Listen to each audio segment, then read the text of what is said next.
کتنا بد نصیب ہے وہ جو ہند سندھ کے تبصرے تو کر لیتا ہے لیکن مالک کی دہلیز پہ نہ خود جھکتا ہے نہ اس کے بچے جھکتے ہیں.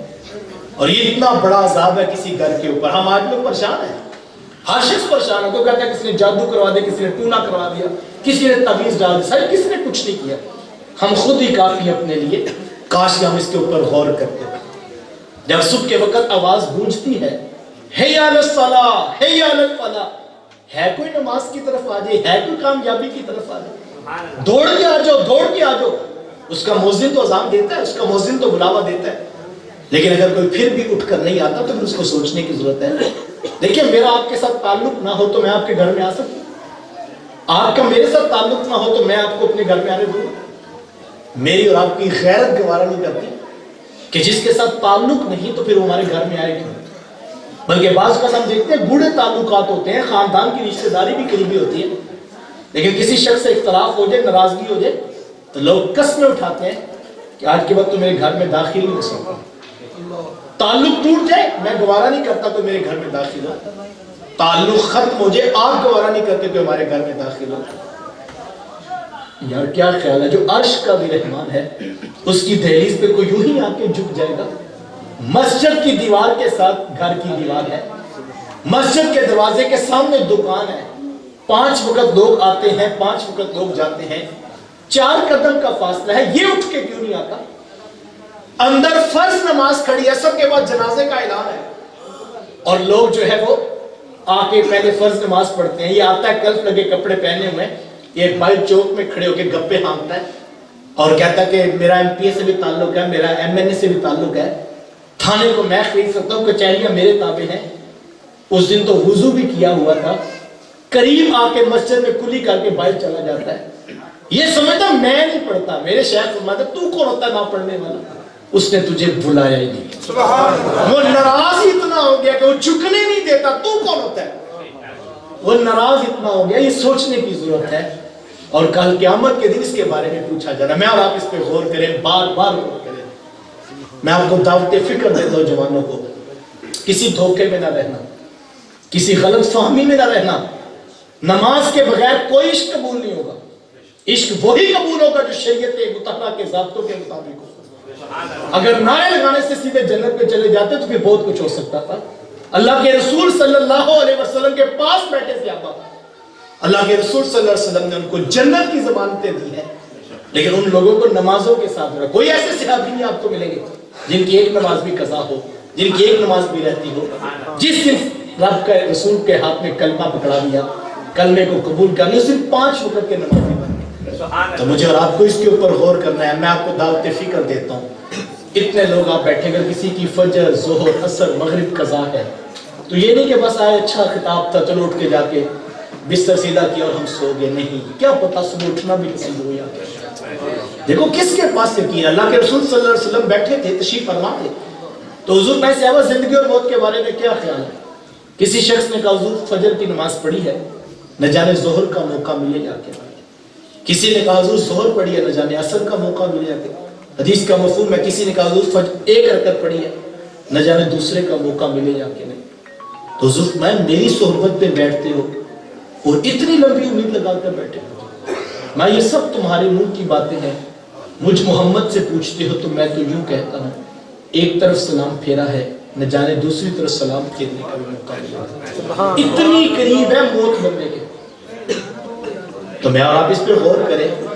گھر جا کے وضو کر کے اپنے کمرے کا دروازہ بند کر لیں, پھر مصلی بچھا کے فجر قضا کرے, پھر ظہر, پھر عصر, پھر مغرب, اور پھر عشاء پڑھ کے ہاتھ جوڑ کر معافی مانگے کہ مولا میری زندگی کے 30 سال بیت گئے, 25 سال بیت گئے, میں ابھی تک نمازی نہیں بن سکا. دیکھ تیرا بندہ آج پلٹ کر تیری دہلیز پہ آ گیا ہے, کیا تو اپنے بندے کو معاف نہیں کرے گا؟ تو یہ وہ عمل ہے جس کے ساتھ رب کے رسول کی رضا جڑی ہے. میں آپ کو دعوت فکر دیتا ہوں, خود بھی اس کی طرف آئیں, اپنے دوستوں کو بھی دعوت دیں. اور آج کی رات کتنے لوگ ہیں جو قبروں میں چلے گئے, جو کہتے تھے ہم کل سے نماز پڑھیں. بعض کا تو ہوتا ہے کسی محفل میں بیٹھے ہوئے قرآن مجید کی کوئی آیت سن کے, حدیث کا کوئی جز سن کے بندہ یہ خیال تصور میں آتا ہے کہ یار واقعی باتیں تو ٹھیک ہے, ہمیں واقعی نماز پڑھنی چاہیے, اس کے بغیر تو گزارا نہیں. لیکن بعض کا تو اٹھ کے باہر جاتا ہے تو پھر دوبارہ اس رونق کو دیکھتا ہے, اس کے دوستوں کے میلے کو دیکھتا ہے, وہ کہتے ہیں اتنے نہیں پڑھتے, چلو میں بھی صحیح اتنے ہیں جو قبروں میں چلے گئے, جو کل کہتے تھے ہم کل سے شروع کریں گے, کل نہیں آئی ان کی اور آج قبر کی رات آن پہنچی. کتنے جنازے ہیں جو اٹھتے ہم دیکھتے ہیں, موقع توبہ کا بھی نصیب ہو یا کہ نہ ہو. تو میں اور آپ اپنی نمازوں کی حفاظت کریں, اپنے اخلاق کو سنواریں, جوڑنے کی کوشش کریں, سلو کر لینے کو حوصلہ پیدا کریں, معاف کر دینے کی عادت کو اختیار کریں. میں اپنے منتظمین کا, علماء کرام کا شکریہ ادا کرتا ہوں جنہوں نے اتنے لوگوں کو جمع کر کے مجھ ناچیز کو چند لمحوں کے لیے سعادت عطا فرمائی. اللہ کی بارگاہ میں دعا کروں.